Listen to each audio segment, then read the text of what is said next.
politikā es esmu absolūti jauns cilvēks.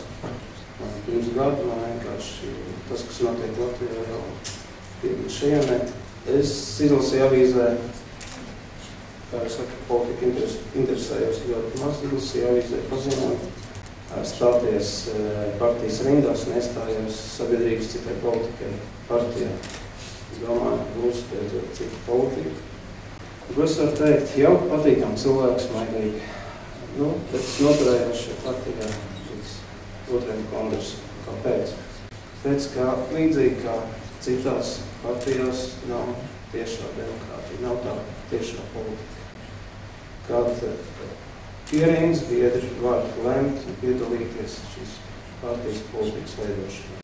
Un saistībā ar šo, pārcakot, tāpēc neredzēju tālāk jēgu atrasties šajā partijā, uzrakstīt iesniegumu neizskāt. Pēc tam domāju, es aiziešu ciemos uz Pilsonisko savienību. Un teicu, ļoti jauki, nāciet pie mums. Es saku, kāda man jēga, kā ierīnas biedram, nāk un piedalīties. Es saku, kā jūs būsiet mūsu partijas biedrs? Es saku, tālāk, kā es varēšu ietekmēt reāli partijas politiku? Partijas līderis, partijas valdi, šo jautājumu nekādīgi nevarēja atbildēt. Tālāk es meklēju dombiedrus, tad tuvāk iepazinos ar Rīcības partiju, eiroskeptiķiem. Un šajā gadījumā bija pilnīgi pretēja reakcija. 3-4 sarunas, un es pastāstīju savas idejas, un teicu, ka sēd, šolīt būs kongress. Strīdīgs pastāst mums visiem savas idejas. Tas ir pilnīgi atšķirīgi pieeja šim procesam. Ko es piedāvāju? Lai partijas augšu neatrauktos no apakšām, jābūt dzīvai diskusijai. Jābūt pastāvīgai saitai, kad būtu jēga veidot to lielo partiju.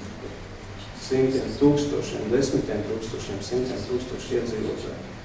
Tad būtu motivācija un jāiet katram partijas biedram reāli piedalīties politisku lēmumu pieņemšanā, veidošanā. To var panākt mūsdienās ļoti vienkārši ar aptaujām, balsojumiem, ar elektroniskiem e-pastiem palīdzību apvienot. Ja tas būtu, ja tas izdotos pēc mūsu partijas vidē, tad šo līdzīgu modeli varētu pārnest arī visas pasaules, visas valsts mērogā. Tādā veidā kurš ikdienas cilvēks varētu ietekmēt politiskos procesus valstī.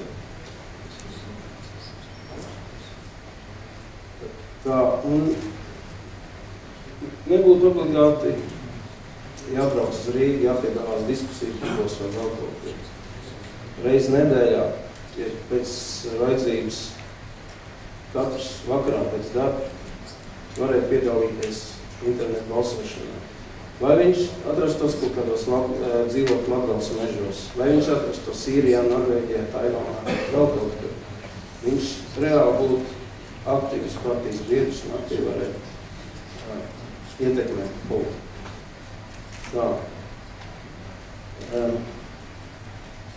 Tāds ir mums piedāvājums. Par Eiropas Savienību.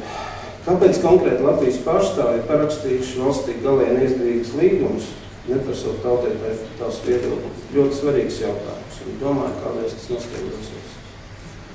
Bet, manuprāt, vēl svarīgāks pats fakts, ka Eiropas Savienībā tādas mazas valstis kā Latvija apzināti nostāda nevienlīdzīgā stāvokļa attiecībā par vecām dalību valstīm. Tas parāda, ka patiesībā mēs esam iekļuvuši. Ļoti iespējams, ka tās jau sākotnēji bijušas rūpīgas, plānotas ekonomiskas lēmumus. Mūsu pašu politika, autoritība un naivuma tikai līdzeklis daži ļoti ietekmīgi aktīvi mērķi īstenošanai. Bet par krīzi. Krīze sākās banku sektorā. Un kāpēc finanses tirgus svārstības tik ātri un pamatīgi ietekmē mūsu valsts tautsēmniecību? Es kā piemēru, ļoti vienkārši piemēru, ar ko saskars, kurš valsts iedzīvotājs paņēma komunālo maksājumu līdzi.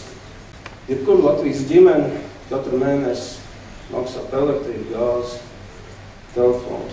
Ar kādām bankām tas notiek? Tādās bankās šī nauda uzkrājas iespējas. Latvijas Energo, Hansbanka, Latvijas gāze, Pareizbanka, ūdens apgāde var maksāt gan Hansbanka, gan Pareizbanka. Apkrituma savākšana, SIA, L un T, Svetbanka, Latvijas Telekom, Svetbanka, LMT, Svetbanka, Riesa, Svetbanka, nekustamā īpašuma nodoklis, Pareks, SEP, Svetbanka, Latvijas Hipotēka un Zemes banka. Un 8 sarakstiem tikai viens maksājums var izvēlēties. Tur nauda var reāli iekļūst valsts kasē. Latvijai pietrūks naudas līdz ar to. Mēs saņemam naudas plūsmu kādam starptautiskā valodas fonda. Ļoti liels vadošs ekonomisks daudzums uzskata, ka papīra naudai mūsdienās jau sen nav reāls ne zelta, ne preču reāli sadoma. Amerikāņu dolāri ir drukā milzīgos daudzumos. Faktiski viņi var uzskatīt par apdrukātiem krāsainiem papīrīšiem, makulatūru. Kas notiek tālāk?